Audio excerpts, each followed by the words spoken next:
All right, I think. All right, let's join us. Start right in. Good morning. Welcome. Come on in. Plenty of room. Appreciate you coming so early for our wonderful OTT panel. It's going to be fascinating and wonderful and terrific. I've got an esteemed panel up here who I cannot see because I'm looking at you.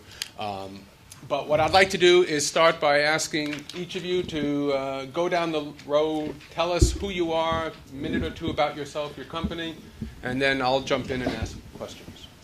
Sure. Richard Whitman, Audience Delivered. We're a behavioral marketing company. We specialize in identifying customers, potential customers for OTT on Facebook. I'm Stefan Vinning, and I'm the head of programming and content acquisitions for Zumo, an over-the-top connected TV company, ad-supported, mainly concentrated on the smart TV space. Hi, I'm Robert Binning. I'm the co-founder and CEO of StreamSpace, and we're creating a decentralized marketplace for independent filmmakers based on blockchain technology. Jason Freelander, Director of Product Marketing for Verizon Digital Media Services, and we have underlying technology that powers most of the major broadcasters, content delivery network, streaming services, and things like that. Hi, Sundance Feniger, General Manager for Boomerang Digital. So we're a new premium direct-to-consumer streaming video subscription service launched in April of this year. Our target are kids and families, but we really appeal to animation lovers of all ages. We feature what we like to believe is the greatest collection of animation on the planet, as well as a slate of new original programming that we've started with this year. And we are a joint venture between Turner and Warner Brothers Digital Networks. Albie Galutin, Sony Network Entertainment. I'm a recovering record producer. I did that for 20 years, and then I was in the music industry as an executive at Universal for 10 years. Now I'm at Sony Interactive Entertainment. We're the guys who make PlayStations, sell videos, games, music, TV shows online. We have a transactional video service, and we have an MVPD over-the-top service called PlayStation View. Great, thanks. Sundance, Yes. I'd like to start with you. All right. You said in your opening remarks that Boomerang is a premium thing. So does that mean the end user pays a monthly fee for it? That is correct. So we have two plans, two tiers. We have a monthly plan at $4.99 per month, and then we have an annual plan at $39.99 per year, both recurring. Each offers a free trial, but yes, they're both subscription. And are there ads in the content? No, we don't. It's an ad-free environment currently. Cool, very cool. More of a general question to anybody who wants to take it. This week, Netflix raised its price. So we've got Netflix, we've got Amazon, we've got Hulu, we've got Boomerang, of course. We've got a number of others. Netflix raising its price, is that unique, a unique ability of Netflix because of who they are? Or do you think the whole OTT, SVOD environment will start, prices will be increasing? Any thoughts? They're still less than HBO, right? They're still less than HBO. So that's what they think the market can bear. It's also one of those things, right, where if you're paying a subscription fee and it's just automatically being deducted and somebody raises it $1, you're not, if they didn't have any press about it, nobody probably would notice, and it would just keep on going. But, for Zumo, we think that's where the opportunity is. Right now, we are ad-supported, we are free, we come baked into the smart TVs. And I don't look at it as a competitor to a Netflix. I don't look at it as a competitor to Boomerang. We look at it as an add-on service where all of this digital content that is free to the consumer can be aggregated in one place, and add sort of that offering for when you do have Netflix and you do have Hulu and you do have Boomerang and you do have everything else, and you're just spending all that time connected for your content. That's where Zumo plays. So is Zumo a business-to-consumer or a business-to-business play? It's business to consumer, although we have a bit of a B2B platform because we do have, I don't call it a true white label service, but we do have a bit of a white label service with LG. In LG, it's called Channel Plus, powered by Zumo. And the integration there is such that it's integrated as linearized channels. So Taste Made, Funny or Die, Super Deluxe from Turner. People like that have channels on Zumo. They're assigned a channel number. They actually appear in the EPG of the television. And they're discoverable by channel up and down as you're flipping from terrestrial over-the-air channels all the way up through your digital channels. How many people still use EPGs to navigate their TV choices? One? Be proud. Be proud. Yeah. Hold your head high. I mean, one of the things that PlayStation View has gotten a lot of kudos for is that you can get to the EPG, but it's certainly not front and center. You have to look for it. In general, nobody knows when things are on. You search on it, you collect shows that are yours, and you... Yeah, absolutely. And the discovery is second in line, right? No, for sure. And for us, it's probably third in line, because first in line is just the natural discovery of channel up and down. How many people still flick up and down on the remote? So that's where the discovery comes for Zumo. Really? You flick up and down? You don't just search for something or say, type in the name of a show and go, today Type? watch it? You don't just speak it? You don't just say, hey, Alexa, turn Sometimes on... sometimes you speak it. What... I have a Google keyboard. I can type as fast as I can speak.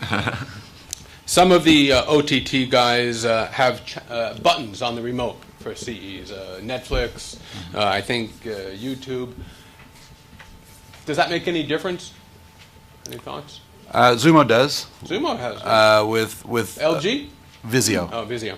So we come on the Vizio. Listen, we get a lot of users that sort of wonder what it is and come in, and then it's up to the content to be sticky. It's up to the experience, the UI of the app to be sticky. But there is a lot of trial there. Might be the cat sitting on the remote, but, but there's definitely a lot of trial from that, and it's real estate that still is valuable, because it's becoming more valuable because connected devices are sort of evening out, and you end up with people. The UIs of smart televisions now have all of your sort of Netflix, Hulu, Amazon right there, and it becomes easier to navigate. The problem 3 years ago, was sort of the UIs of these televisions was too difficult to go find the Netflix button, so it was easier to connect a Roku or connect an Apple TV or a PlayStation.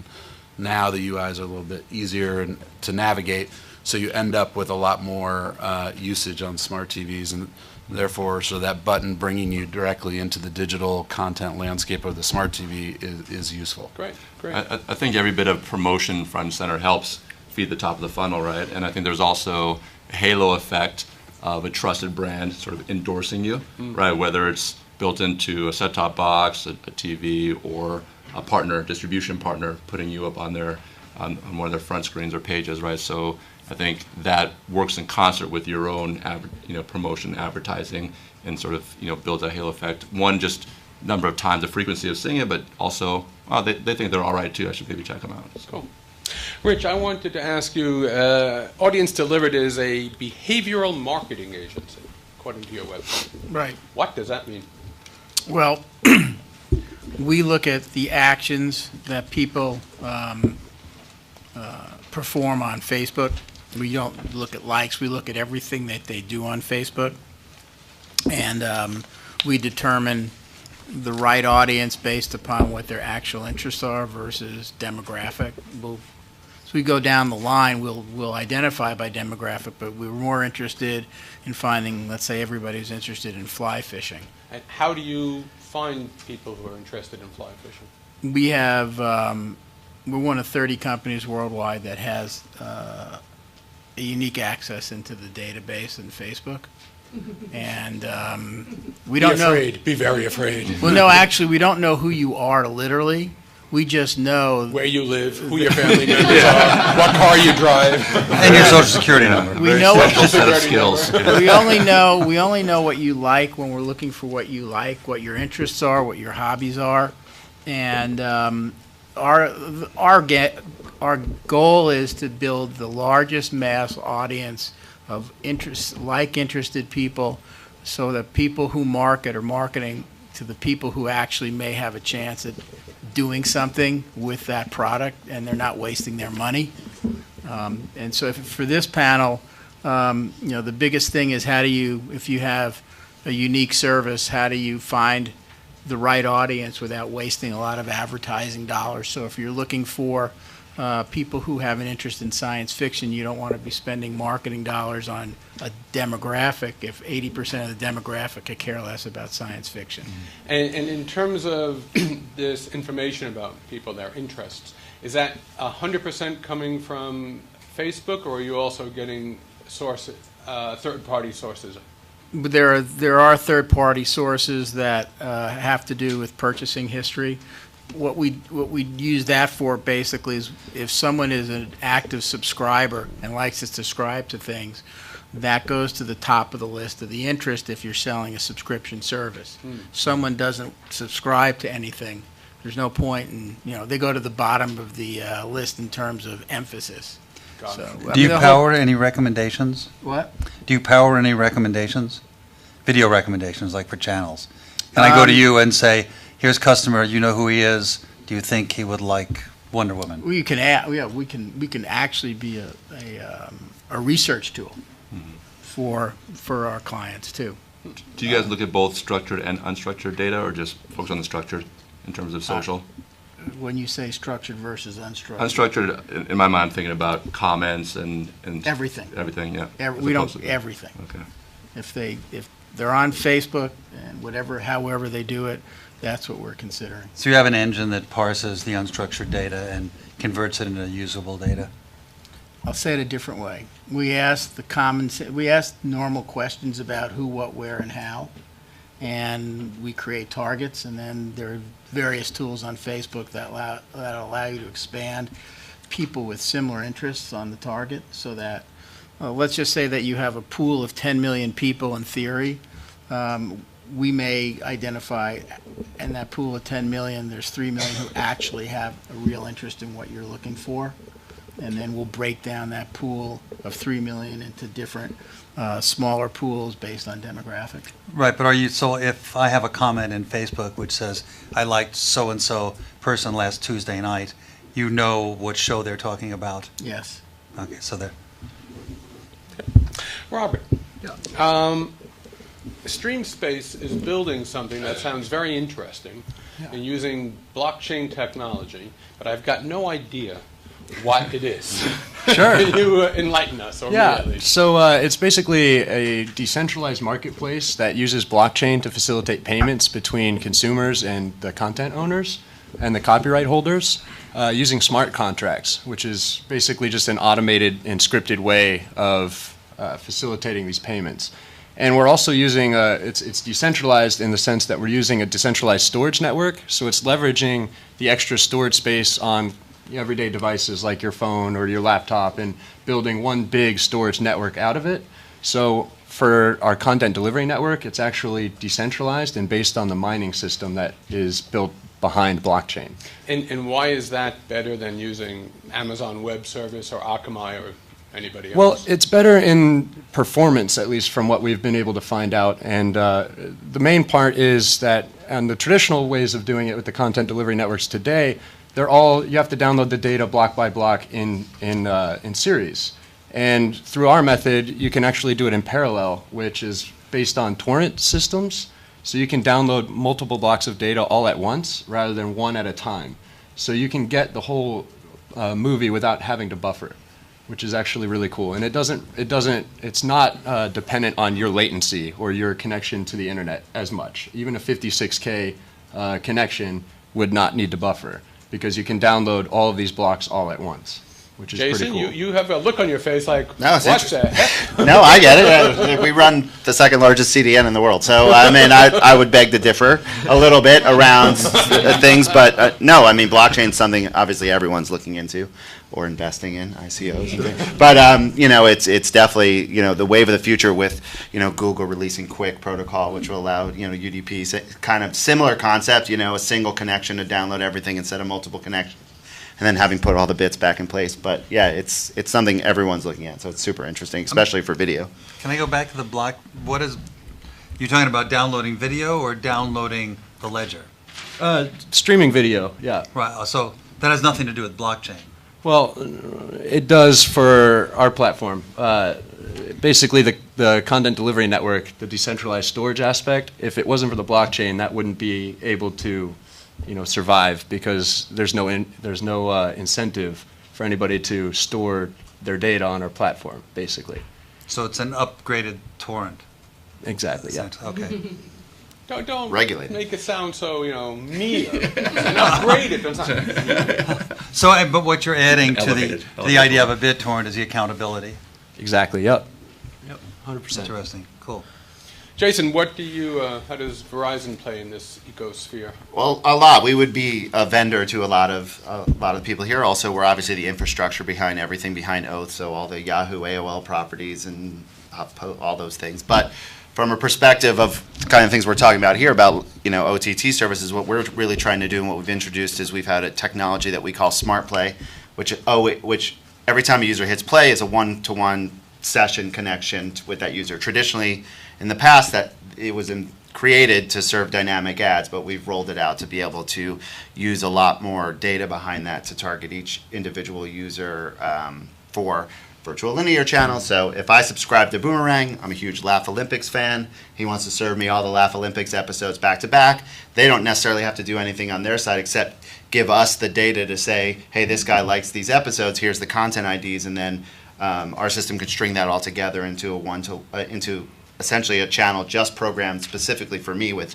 ad rules if they ever went down that road or whatever rules needed to be. But that works. That works on one-to-one that way as well, but for broadcasters, it's been really important, and Al, we can talk to this, when you're dealing with blackouts and content rules and NFL rights and Major League Baseball rights, to be able to, on a one-to-one basis, instead of coming up with every permutation of every sports channel or every news channel and blocking that out, we can block and replace content on a one-to-one basis to each and every user. So if I live in LA and the local news doesn't have rights for OTT for Rams, they can literally replace that news segment for me to something else so I don't see a slate or drop out or lose. And that's based on the end user's IP address? Yeah, so basically we play a little bit of operator in that space. We're moving to gather more and more data, make it open to our customers so they can give us the information back. We don't necessarily have the recommendation engine to do all that stuff. We rely on rules from the customer to tell us that stuff because it's their customer. But some of the things we're moving towards in the future is using all that data together, creating a warehouse for each individual user that we can track, and then being able to help make smarter programming decisions and things. And is it based on so I live in LA. If KTLA is blocked out, is it based on where I am at that moment, or the fact that I live in LA? So, for instance, if I was in New York and logging in, it would be blacked out or would not? So we don't care. That we can enforce the rule either way. It's basically up to the content owner, programmer, distributor to tell us what rule we need to enforce and what we need to do based on where the user is or where they should be. I think those rights are mostly based on your DMA. Yeah. So it's what your zip code is, where you are, and either you're allowed to see it or not. And so I can imagine you're on your phone and you drive You could walk out of your house. into the wrong zip code, and suddenly you won't see it anymore. Yeah, and we have to deal with that a lot. Obviously, powering a lot of the Verizon stuff is whether or not you're actually on your mobile device in your house or you're on your network in your house, so we can even make those delineations. Cool. Yeah. And some of the agreements from the networks actually have variant behavior as to whether you're on a mobile device or on a stationary device. Yeah. So if you're on a set-top box or a PlayStation or something that's stationary, you have one set of rules, and you have slightly different rules from some of the networks on how you can treat the content if they're roaming, if they're on a mobile device. Right, but where it's really powerful, especially in the world of programming and a lot of what these guys do, is that, traditionally if a broadcaster wanted to spin up, I always use MTV as an example because it's super easy back in the day, was if they wanted to spin up, MTV Country or MTV Classic, they have to set up all broadcasting infrastructure, redo all that stuff. But now, because it's all API based, content owners can really experiment with what the end user may potentially want as far as linear. Because I think everyone has this thing, TV's dying. It's not. Linear's not dead. The living room's changing, right? It's not a set-top box per se. Those are going away at a slower rate than everyone wants you to believe, but it's a streaming set-top box now. It's your PlayStation View, it's your Xbox. On our network, I can tell you that a large majority of the OTT audience is is Xbox, Roku, and Android connected devices. That's it, right? And such a small minority as your mobile phone, all those have kind of plateaued, but it's like 35% growth in connected devices. So the living room is changing as how you're getting it. So what content owners need to do is need to change their infrastructure and how they are delivering, and they can experiment more when it's API based. It's not big hardware installations or a human has to program an entire 24 hours for each individual user or whatever. It really will. That's what the future will be. It will be, how do I create these experiences for each user that really gets that one specific person to watch longer, whether that means they stay as a subscriber for another month or they see more ads. So let me just pivot off that for a second, because I think it's interesting. I haven't seen it, but maybe you guys are thinking about it. In the music space, you have celebrity playlists. You have people who make playlists. I don't know why there aren't playlists for video. Here are my shows. This is, if you subscribe to these channels, you can see all of my shows. Here's the new Game of Thrones, and I will just You should curate. publish Albia's playlist, man. Yeah. That's actually something that we're trying to do at StreamSpace as well, is connect the people watching the films with the people making the films. And one great way of doing that is showing the films that the people creating the films like to enjoy watching, and it connects them on a deeper level in that way. So, We actually currently feature playlists on Boomerang as well, and we have since launch, and that's been a source for discovery that's been very valuable for us. So that's a user. So Are I they would celebrity create my playlists, playlist? or? I haven't got there yet. Scooby Doo's playlist? But I got mean, your Spielberg number, playlist, so I might. Who wants to see No, what I mean, Steven Spielberg thinks is good TV this Certainly. week? Yeah, I mean, among the enthusiast set or even broad market, different names will mean different things to different users, right? So if you have somebody who's deeply entrenched in the animation world, then getting somebody who is a creator in that space and has been around for a long time will be meaningful. Broad market, you get people who are just sort of current and topical and sort of celebrities at the moment. So that's something that we're definitely talking about, looking at. Right now, it's been our playlists have really been driven sort of curatorially through our group and sort of a traditional extension of programming. But we look to the music model as something that helped inform that. Sounds like a slam dunk for sports. And on Zumo, we're doing a little bit of that as well. So we have one of the discovery tools across the platform is sort of a most popular algorithm based on geos, based on who's watching the platform at what time, and sort of dynamically changes the videos. And we don't typically aggregate different providers, so you're not going to see, Tastemade and Bon Appetit together, but everybody has opted into it because there is a sense of discovery there when you have these sort of algorithm-based playlists. In addition, we're doing it on a channel basis, so on LG, for example, on any connected LG, if you typed in channel 100, you would end up on a We Love channel, and there's 100, 101, 102. And currently it's editorial, and we can sort of duplicate channels so that at the top of the dial, as people are going up through the remote, they can discover these channels. So it serves as discovery, but it's also moving in the direction of I love, or other people love, or Steven Spielberg loves. And you can kind of dynamically change the channels within the guide even. Yeah. I'll just add one more thing. Just to sort of demonstrate the extent to which we're investing in playlists, or this idea of curated content, whether it's driven by an editor or ultimately based on recommendation engines and data, is we just launched an event for the month of October, Scooptober. All of you out there, the beauty of working in the kids and family space, right, is around branding. But it's Scooby led, but it really features sort of the entire breadth of our catalog, obviously themed with Halloween, but really the center point of that content experience is around playlists, right? And we see it as very valuable, as Stephen mentioned, as a way to help drive discovery in the app. And we see with our audience, oftentimes it's one or two titles that maybe pull someone in, and people will get very comfortable watching that, and particularly kids can watch the same thing over and over again. But I think we all understand that to be certainly to extend sort of the tail and the lifetime of a user and keep them engaged over the long haul, you need them discovering other content that's going to excite them and interest them. So we see playlists as a great opportunity to sort of get them in the front door with something that they recognize and enjoy, and then sort of seamlessly transition them off to a new property that we think they'll enjoy based on our own experience and as well as the data.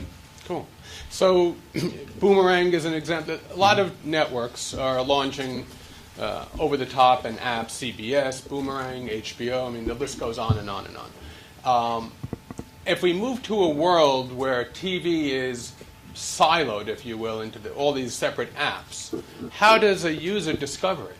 Right? I mean, the nice thing about the cable box, love it or hate it, is it's all right there and it's all unified. I could search for a show, I don't know what network it's on, it's going to pop up. But in this world, if I don't know that the show is on this app, I'm never going to find it. Sure you will. Great. If you're using an Amazon product, or if you're using a Which Amazon product? like Exactly? Fire TV, any of those things, or if you're using a Roku device, they all have global search. So it happens if it works well, and sometimes it's spotty, you just use voice search and say, I'm looking for some show, and it'll bring you up a list of the various places it's available. Some of them may be free, some of them may charge, some of them may have a promotional, if it's, say, a Showtime thing, say, join free for 2 weeks. I think the problem, though, still inherently is Xbox tried to solve this with the One Guide, is that you still don't know what, especially as linear goes and you go into playlists and all these things, you can search, it's great, but you still don't know what may be on specifically at that time within any specific application. So it's for VOD, it's great. For live, it's a pogo sticking. I mean, Apple's trying to solve it a little bit with their guide, and like I said, Xbox has tried a little, and it's a major problem. People are going to either have to start bundling things back together, or someone's going to have to really solve that discoverability, especially around live sports, live events, live concerts, all those kind of things. Like, how do I know what's on now?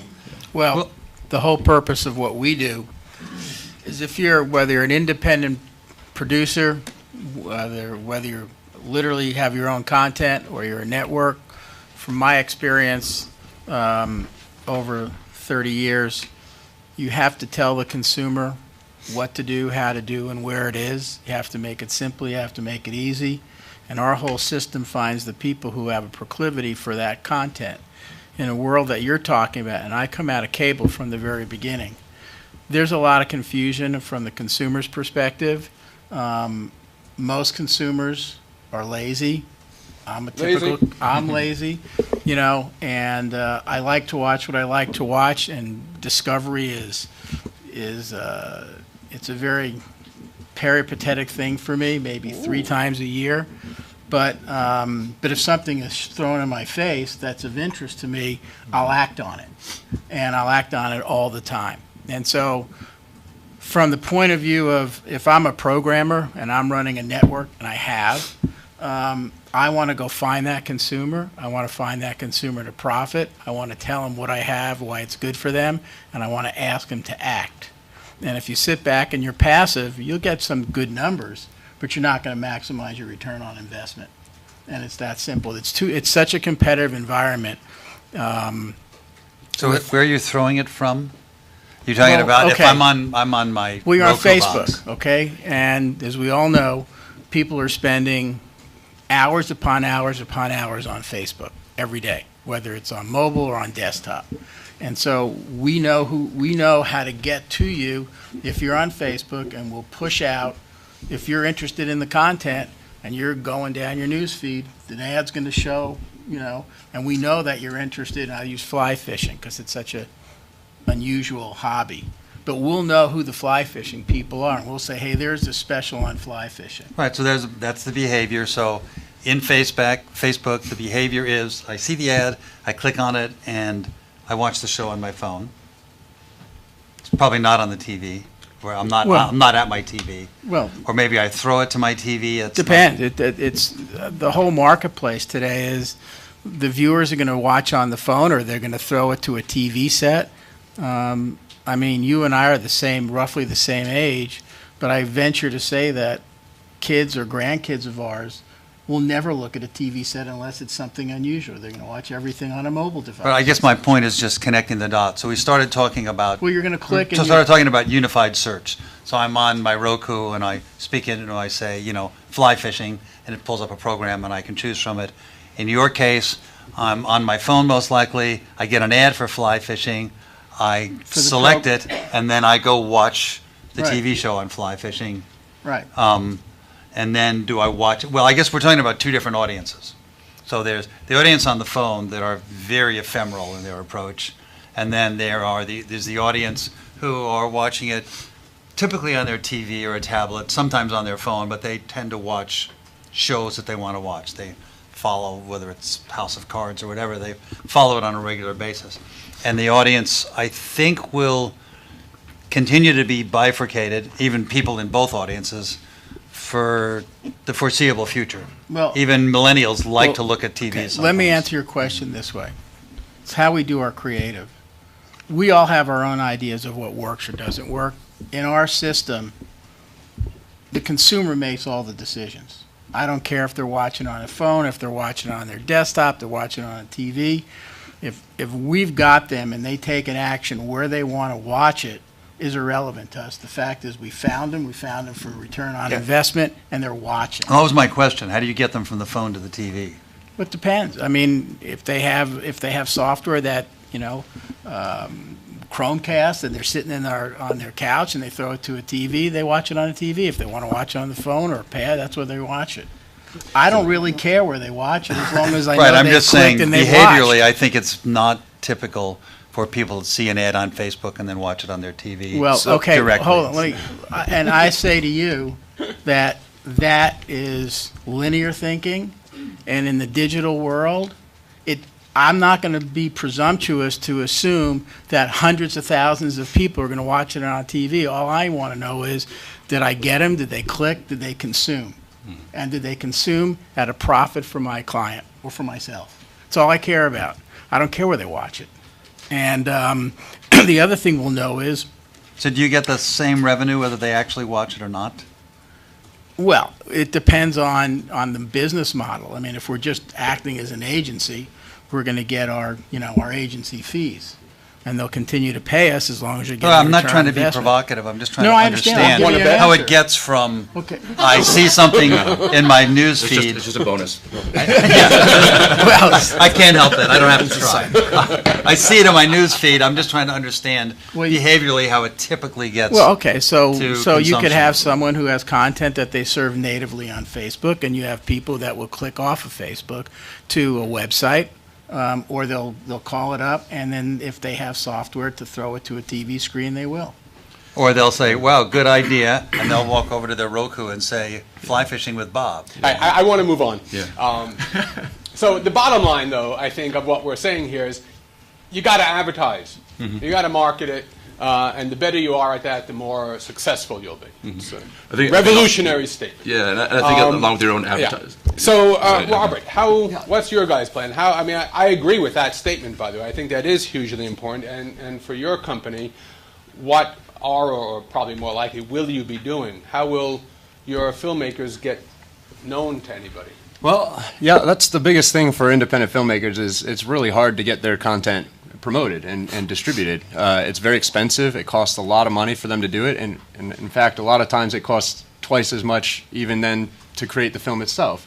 So what we're trying to do is create social media channels within our platform that help promote the content. And it's actually cool because the way that the storage network works and how we reward people for giving up their storage space, it also engages the community a lot more with the filmmakers. So by facilitating both aspects of that, the content providers get their content promoted almost in tandem with, the security and the storage network that goes along with it. So basically, it's facilitating a community and it's connecting the filmmakers with the film watchers, and that's how the promotion on our platform is really going to work for filmmakers. Got it. Great. Are storage providers also being compensated, or is it just They are. Yep. Sundance, what is, how does the Boomerang OTT offering same or differ from the linear network? Is it all the same content? Is it completely different, or what is it? somewhere in between? So we obviously share a name, right? And that was a conscious decision and one that wasn't arrived at lightly. But we recognized that there was a ton of brand affinity built into that name, thanks to the linear network and operations. So, the other side of that coin is that when introducing a new product with a new offering where there isn't 100% overlapping content, and they're very clear and different differentiators into the value proposition of that service is helping educate the consumer as to what those differentiators are and why they should consider purchasing as a standalone this new service. So to your original question, there's certainly overlap if you were to look at the programming schedule at any given time and what's currently on Boomerang. But one of and very central to the Boomerang offering is really about choice and breadth of choice. So we launched with over 1,000 titles, which are composed of episodes of varying length, everything from 7 to 22 minutes, the traditional half hour, to movies. We've added hundreds titles since then, and we have an entire sort of catalog of over 5,000 titles. And so that's certainly an important part of that, and sort of the foundation is this incredible library of Hanna-Barbera and MGM and some Cartoon Network originals. But we're also aggressively adding new originals to that as well. And the new originals we've added, whether it's Dorothy and the Wizard of Oz or the new Wacky Races, are exclusive to the OTT service. So that's one way that we're differentiating. And if I get the Boomerang linear channel on my TV at home, do I have to pay additional for the OTT? You currently, yeah, Sorry, you yeah. No, never mind. Yeah, Moving on. No, it is a standalone service, and that's. Certainly there are many examples of networks that have a TV component, but we felt in terms of adding value to our users and coming up with the best product, it was really the standalone subscription offering, and because of that, I think we can do some really cool things. Are you bundled with MVPDs? No. So there's a lot of great TV out there on TV. It's been called the golden age of TV for a while now, and yet more and more people are cutting the cord. Why is that? Any thoughts from anybody up here? Again, I think the term cutting the cord's bad because, yeah, they're cutting the cord from maybe their relationship with their DirecTV or Dish, but they're replacing it with their Apple TV, their Roku, their Xbox, their PlayStation, and they're watching the same content just with a different box. So it's just streaming as opposed to the fiber or the cable coming directly to their house. Yeah, why would you pay $100+ when you can get most of what you want for a fair amount less? Yeah, we found out that a lot of the content that people consume is actually less than the amount that they pay per month on these streaming services like Amazon and Netflix. So what we're doing is we're using a pay-per-view model. So people only pay for the content that they actually watch and consume rather than a subscription model where you could go for months and not watch anything and still pay a lot of money to these services. I mean, when I look at the paid SVOD services, Netflix, Amazon, Hulu, probably the top three. I mean, to me, it looks like a premium, a paid TV net, like HBO, Showtime, Starz, Epix. And to your point, it's coming in through probably the same cable actually, yeah. just different part within it that I can't see. But so does that have any? Does that make any difference, or is it, whatever? It's HBO, Starz, Netflix, Amazon, it's all the same, or is there actually a difference between the SVOD guys and the more traditional linear guys? I think the difference is that the SVOD guys stand or fall on their must-have content. So HBO can be who they are because they have not only the deep bench of stuff for years and years and years, but they always have current content. People say, gee, I want to watch this. It's worth my $15 a month or whatever, depending upon how I'm doing it. Netflix is trying to do the same thing. It is. I think that's their approach. And Amazon, you get free 2-day shipping. Right. I mean, seriously, it's really less of a content play, more of just we're the delivery. Right. Whether we're delivering diapers or content, it doesn't matter to us. You pay for But it. Amazon has that sort of ancillary problem, just like in the entertainment industry, we used to complain in the record business that, the Walmarts of the world would have these end caps where they were selling our CDs for less than they paid for them to bring people into the store. And so for Amazon, content can be a loss leader because they're in another business. And as a content owner, you're always wary of companies like Apple. When they first came out, they were losing money on content but making money on their devices. You're always wary of people who use your content as a loss leader. speaking of that, I look at the music business, and people of my age used to pay $15 or so for a CD. Go to a museum, you'll see what a CD is. And then it became 99 cents for a song. Now, the number one source of revenue is streaming music. It is more than all the other forms combined. And a lot of that is ad-supported, hence free. So I think it's fair to say in the music industry, content has been devalued. And I wonder if the same thing is happening in the video business. And you want to? Yeah, sure. I mean, I can certainly respond. Hold the thought for 1 respond. second. I just want to. And what I mean by that exactly is, and I'll use my family as an example. I've got a young son, and once or twice a month we do family movie night at home. We'll watch a movie.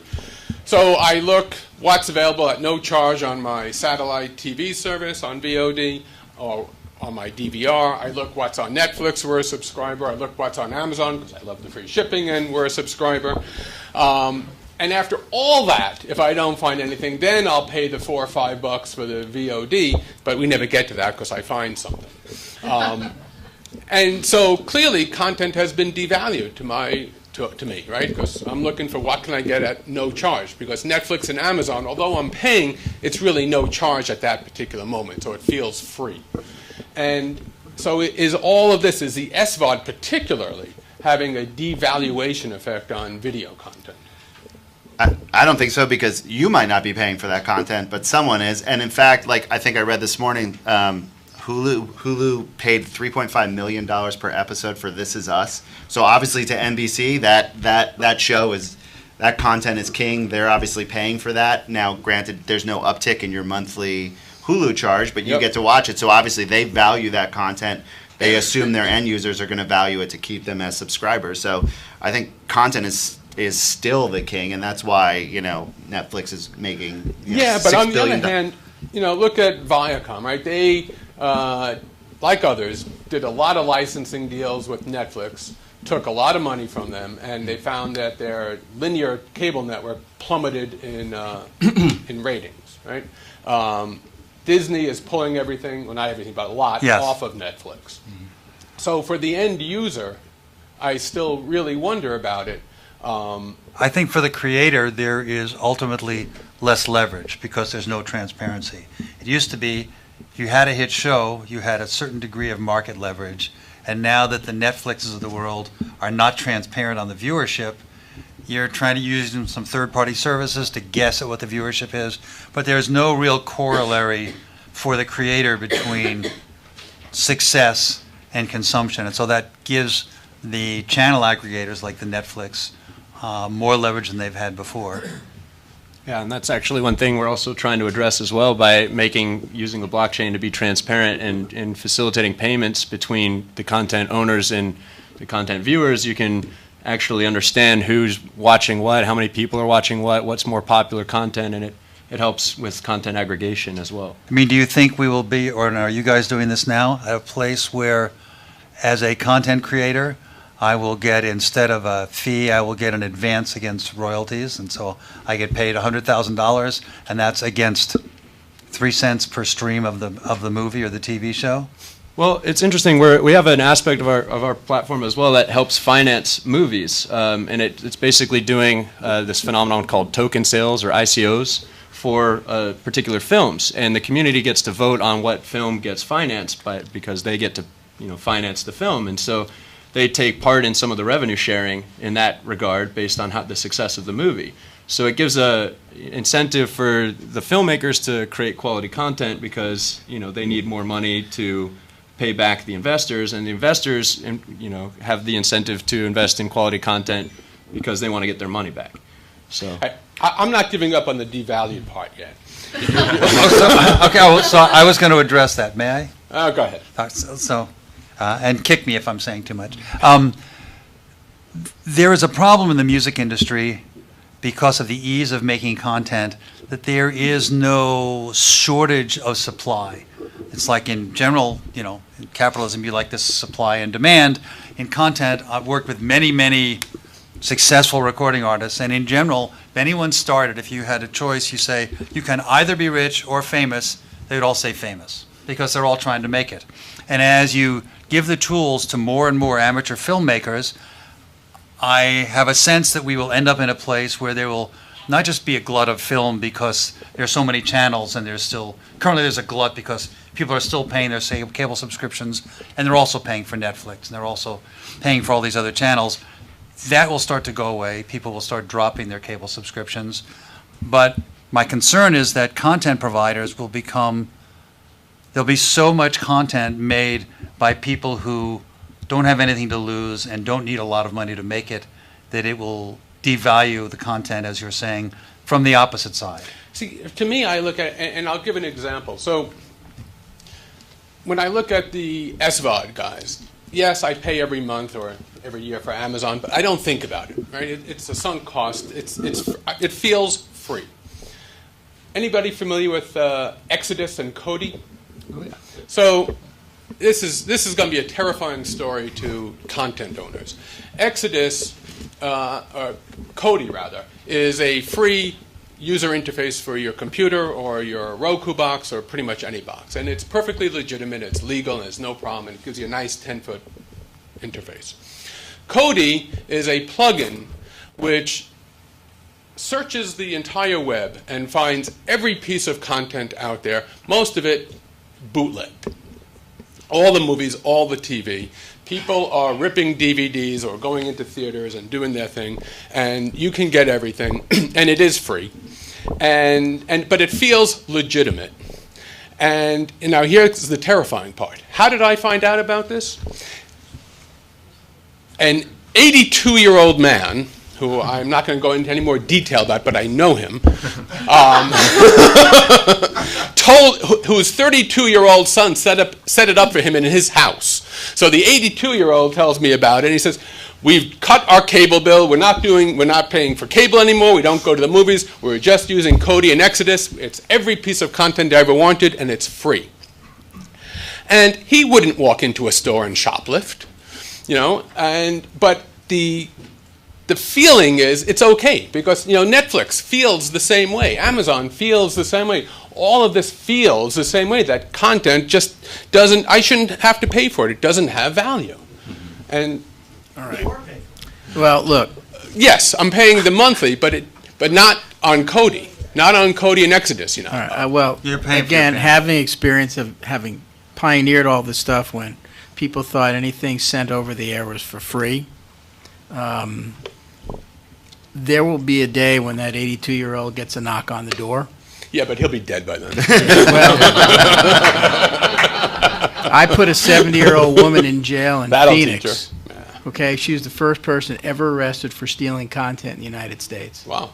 And I can assure you, every studio, every major content company, they spend tens of millions of dollars per company in looking for and trying to find and prosecute. Hold on a second. Dad? So, there's a short window where you can get all this stuff for free, but that window, I guarantee you the amount of money, especially in the United States where they can actually prosecute, it's a zero-sum game. It may last for a year or 2 years, but eventually, you'll pay the piper. That will last for a short term until A, studios figure out how to stop Kodi from streaming the content, and B, when good content starts going away because the studios aren't making money anymore, then people will be, they'll stop. Well, did that happen? Look at this summer box office. That's because the movie stuff. Well, the summer box, I would argue, was the bad movie. Yeah, it was bad movies. Bad movies, right. If the movies were good, they'd go. We're working on a solution for that as well to try to keep content off of places like Kodi and that are pirated because of our distributed storage network. All the files that are on our network get sliced up into tons of little bits and distributed amongst everybody who's a part of the platform. So in order to get a copy of that content, you have to basically compromise everybody who's connected to the network. Yeah, so you'd have to break into everybody's. But then that's assuming all content is on your network. Yeah, that's the that's the argument I always say around DRM. if someone wants to steal it, they'll go rip a Blu-ray disc, right? There's no Right. you don't have to protect every stream. That person is not going to steal it. But And Right. does Doesn't have to that make it harder argument than work with ripping the them. studios? Exactly. Do they no, buy into that? you know, it's funny. It works when it's their product, but when they license it to someone else, all of a Right. sudden it's every rule on the planet has to be enforced. I think, I mean, free is a tough one, right? I think free is an invention of a particular company or industry. I think it's hardwired into human DNA the same way it is you want to eat, sleep, and procreate, right? You just want things for free. And I think it's reinforced in our culture, right, in terms of what many people value, or the way, you know, whether it's gambling or shortcuts or 4-hour work week, you want it for free. And we also we also reinforce this with our own marketing. Free trial, because It's all your fault. Yeah, but we know the power of it, right? And so I think you have to sort of take this nuanced approach to what free represents, right? The good, the bad, the ugly, right? And I think that you leverage it where you can, but I think then while you can't pine away and sort of wait for the market forces necessarily to, because whether it's 1 year or 7 years, they're going to catch up and sort of stem this type of activity. But you have to be out there actively while you're promoting your product and educating people, helping them understand why this is something that they should pay for, right? And why it's not the same as pirate videos on YouTube or through BitTorrent, whatever that is, right? And so, listen, you have to do both. You have to sort of manage the piracy, and you have to tamp that down. But I think on the other side of it as well is you have to inform people as to why your service is something different, new, and worth paying for, and people will value that. And you know, Netflix or whomever, you can say that people think of it as free, but at some point they had to convince people that it was worth paying for, and they sort of got to this point now where people just sort of accept it. But there was a road to get there, right? So I think that it does take a nuanced approach to free. And if you want to find the people that will pay for it, Rich will do that for you. But it is And the people who aren't, he'll help you arrest them too. Yeah, So. it is Nursing home mostly. near you. Is that what he's using the Facebook data for? I think it's mostly about convenience. So if you're talking about a reasonable cost, like $10 a month, if it's a lot of work to get the content illegitimately, and you have a good service, people don't mind paying it. People who are extremely price sensitive are not your good customers anyway. Stefan, there's always gonna be Zumo is piracy. all ad supported, right? Free. Free. Well, it's funny. I was watching Fail Army on Zumo with my 7-year-old, which we both enjoy very much. And then an ad came on, and he's like, "Why is there an ad?" And I said, "Well, that's how we're paying, for the content." And Yeah. he's 7, whatever. But Actually, we saw on Channel Plus powered by Zumo on LG, there's, a tile that comes preloaded on the launcher bar of the smart TV. And a couple months into the service, we added, with LG, added the tag free on it. And we watched the user base just grow because everybody will try something for free. But And half of them will forget that their credit card is being hit every exactly, month. that's how That's Netflix the does drug it. dealer. But right, Smart. but for Zumo, it really is all ad supported. We are investigating and looking into and working on probably a longer timeline than is necessary for subscription. But we see, at least what I've seen from the content space, is a lot of the subscription people have come back around and said, you know what, we're going to do 40% ad supported in front of the paywall, or we're going to do 50 to 60% of our content in front of the paywall. And so right now for us, it's about building audience and building usage and being able to deliver that marketing and deliver sort of the growth for the individual, whether it's Fail Army or whether it was a sort of free use of Boomerang that may convert to subscription or may not. But then the ad supported piece is what supports it. Does anybody in the TV space have a freemium model? Like Spotify, you get it for free with ads. Hulu. And if you, well, no, even their free They stuff moved it has to Yahoo ads. TV, right? Yeah. But Has their, ads. even their free stuff has ads. I mean, Right. even their pay stuff still has ads. No, but they've got an ad-supported pay version. They have 2 pays, don't Right, they? one's- With Yeah. and without ads. Oh, Guess which one is more expensive? so they finally did that. I didn't They know. finally did that. But you know, but there has been a lot of research. I can't remember where the article was. There was an article last week that consumers, for the most part, don't mind some ads. Yeah. You know, and especially in You got to go to the bathroom. Relevant That's right. ads. Especially relevant ads that are targeted and make sense to you, but also in the environment that we've been talking about today, in that sort of linear lean back kind of experience, people are just used to it. Now, I think the benefit of something like Zumo when you're watching Fail Army is it's not going to be, you know, a 3-minute ad Right. pod. You're not going to have enough time to go do the microwave popcorn. Right. And it's going to fly by just, Exactly. and you're back into sticky content, right? So it really becomes, and that's what we look at Zumo on a sort of per channel basis is what can this content tolerate in terms of ad load that will support the content?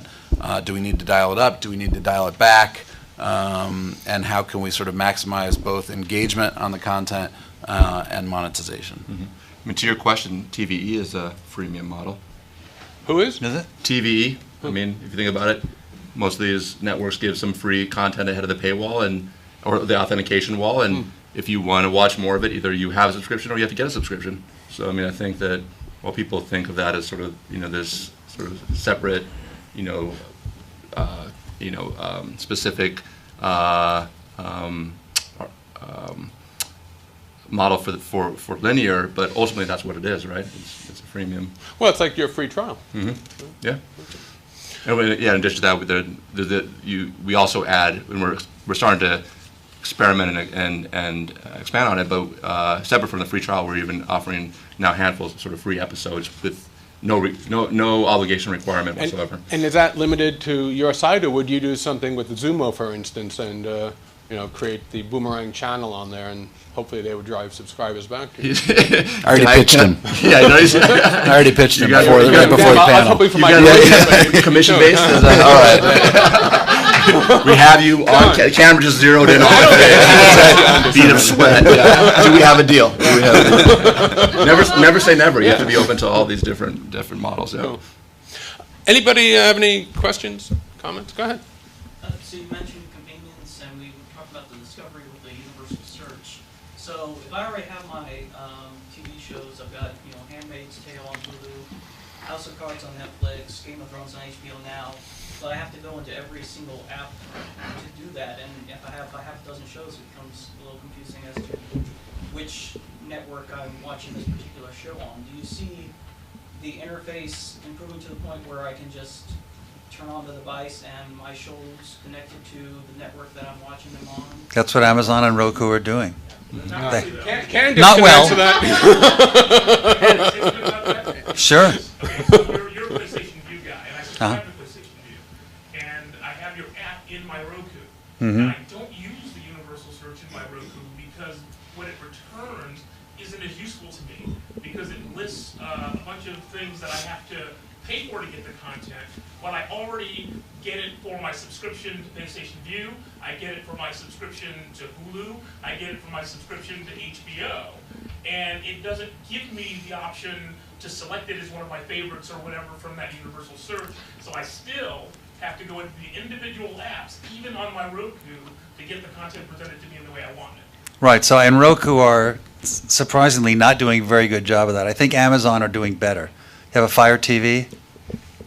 I don't have my Because I think they're pretty cheap, and the same services will show up. I think you'll find that their search is better, and they show you whether it's free and presumably soon they would say, hey, only limit the search to those channels that I'm subscribed to. But I expect that they will get this right, just like it used to be that MP3 players all sucked, and then But one Apple day they does it. figured it out. Apple TV does it. You go in and it says you're watching, and then, or if you search for the show or whatever, you click the button and it tells you what it's available in and where to watch it. And it's not great. The problem is for VOD, it's easy to do that. Again, for what's on linearly live at Right, any given right. time, they don't do that. So, and for Zumo, we plug all the keywords and metadata from our partners, whether it's Tastemade or Funny or Die, CBSN or whoever it may be, into the universal search of the TVs as well. So if you say, I want to watch Fail Army, I think it's it not it that pops up. hard a problem technically, but there's always a balance. So if you have your own things, if you're at Amazon, you're going, sure, we can return everything, but we absolutely want to put transparent at the top of the list because Exactly. we have an agenda. Anybody else? Yes. So a lot of you guys have, or some of you guys have platforms for distributing content and or libraries. Are any of you investing in original content or licensing, and what's your strategy for that? We are. We've rolled out 2 originals this year in the 6-month span that, or 7-month span that we've been live, and those were created and produced with our partner as a JV with Warner Brothers Animation. We're also actively out making acquisitions. We just announced our first Wind in the Willows, sort of a remake of the children's popular children's story from the UK. So yeah, absolutely, and kind of calling back to the earlier sort of point of question around original programming. I mean, you see it out in the market and sort of these industry snapshot reports, and we've seen in our own research that people. And it's sort of driven to almost a parity between a strong library and original programming. And it's hard to say how much of that then translates to their usage, right? I mean, we see it in our own data, right? But I think that people are now becoming programmed to saying that old is great, but you need new too. And that sort of that blink moment of making that purchase decision, they need to see both, right? They need to the expectations that both things sort of exist, at least outside of real pure, smaller niche types of plays. Cool. We are out of time, but feel free to come up and talk to Candace. She's available to answer all of your questions. And the panel of one. Yeah. Thank you for coming. Thank you to our panel.